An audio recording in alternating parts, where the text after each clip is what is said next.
And then there are other types of blockchains that, depending on what you need to do, you can use them for healthcare information or records. You can put that on a blockchain, because blockchain is only recording information or data. So it could be numbers, it can be pictures, it can be letters, it can be anything. It's just recording it and putting it in that block, remember I was saying, and then connecting it to another block and then creating the chain. You can also put, like if you wanted to buy a house or buy a car or buy anything, any goods, you could use blockchain to record that as well. So, any other questions before we move on? What started blockchain? How did this be? So, we're going like, what, 10, 11 years ago? Okay.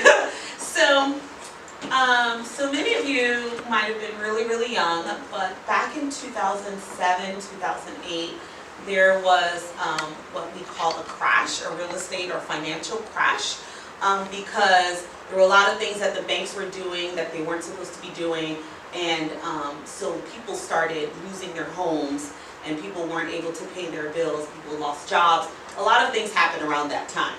And a lot of the blame was on the banks because they were packaging, or they were selling debt. And debt is just those mortgages, so people who owed money on their houses, who were not able to afford those houses, they were selling them to other institutions, trying to make it seem like these were good deals or good investments. With Bitcoin, and we don't need the banks to say this is what the value is or this is what we should do. So that was his way, his or her way of trying to create a way to not use the middle person, which would be the bank. Because generally, if you were going to try to send money to Benita, you'd need a bank, right? So you'd have to send it to the bank, and then the bank would have to send it to Benita, and it might take 2 or 3 days. Whereas if you use Bitcoin, you could do it, and it takes a few minutes or a few seconds. At first, it used to be really quick, but now there's so many people in the network, it's a little slower. Yes, Benita? So what you say, like, if I need to do my hair, I'll buy clothes. Is that kind of like bartering? Yes. But another way to say that is that I'm exchanging value, because the point is that because when I braid your hair, you think the value of braiding my hair is similar or equivalent to me ironing your clothes in return. So, but yes, it is a form of bartering. Yes. Whatever. Is blockchain a company? No, blockchain is just a type of technology. So this is what I mean by the little nodes. These little computers are all nodes. I'm sorry, that's not a computer, that's a cell phone. But these are computers. All these computers are like little nodes that attach to each other so that the information on the blockchain can stay safe.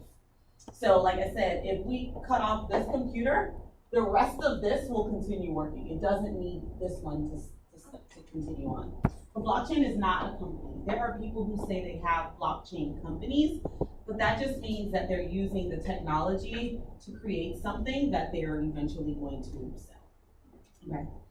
Yes. Yeah. Oh, I'm sorry. What was your name? I didn't get your name. Marie? It's Maria. Oh, Miss Maria. Yeah. Hi. Hi. So then, in terms of currency, 1 Bitcoin is equivalent to what? Or is there like a currency value? Like, how can I buy 1 Bitcoin? Yes, so we'll talk about cryptocurrencies a little bit, but 1 Bitcoin, the value of that changes. I think it's like over $7,000 for one. But you don't need one. You don't have to buy you don't have to buy a whole Bitcoin. You can buy small pieces of it, and they call those Satoshis. So like the smallest denomination of a Bitcoin is a Satoshi. So what that means is it's fractional, it can be broken down into pieces. So let's say instead of saying I want to buy 1 Bitcoin for 7,000, you want to say I have $500 and I want to buy whatever part of that Bitcoin will be equivalent to the $500. You can do that online, and we could go through that later. What were you gonna say, Morgan? Hi, that's a good question. I don't know what the market cap is. What is her question? Oh, how much does Bitcoin make per year? It's a lot. And we can, I'm going to show you a video of what is blockchain by CoinKid, who I think might do a better job than I have. But I'll look for that number while we're watching the video and see what it is. But there are millions of people who have at least purchased Bitcoin. That doesn't necessarily mean they use it, because just like any type of money, if you have it, the other person has to accept it for it to really have its value. Right now, people are just holding on to it, hoping that the value will go up, and then they can cash it in and then take the money.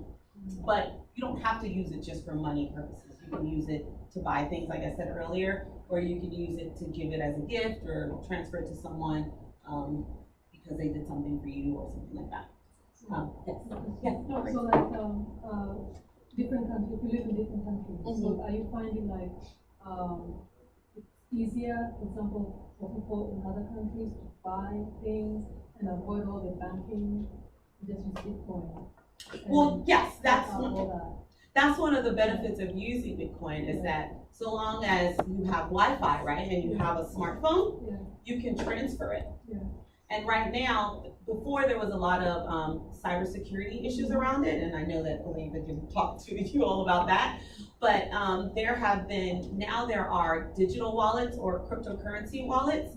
So when you come onto a blockchain and you say, let's say you buy Bitcoin or you buy Ethereum or Ether, you get 2 keys, because you're going to go through an exchange to get it.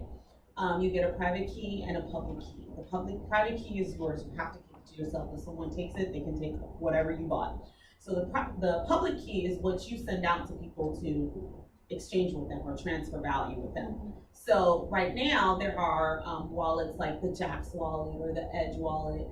There's also the Coinbase wallet that allows you, instead of sending money to an address, you can send the money to a username. So it's very much like PayPal or Venmo. You send it to a name, and then you don't have to deal with the 32 characters, which is how long a private key or a public key is. Yes. Maria. Oh no, it's okay. So is blockchain worldwide? Yes, blockchain is worldwide.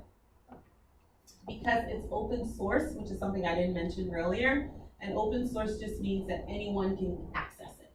And so that means there are places like GitHub. Do you know what GitHub is or where GitHub is? So GitHub is a place where people who code or develop different projects, they put their information on GitHub, and everyone can see it and access it. So it is worldwide. Okay. Yes. So if it's worldwide, so if someone is using Google here, could they use it like in Asia or Australia? Like when you say it's worldwide? Yes, people can use Google wherever Google is allowed to be. So there was a time I think Google was not allowed in China, but that was because they didn't want everyone to be able to access so much information. So sometimes the government has a say, but in terms of being able to access Wi-Fi, or if it's whatever the website is, you should be able to use it, yes. And same thing with blockchain, you can use it wherever you are, so long as you have Wi-Fi.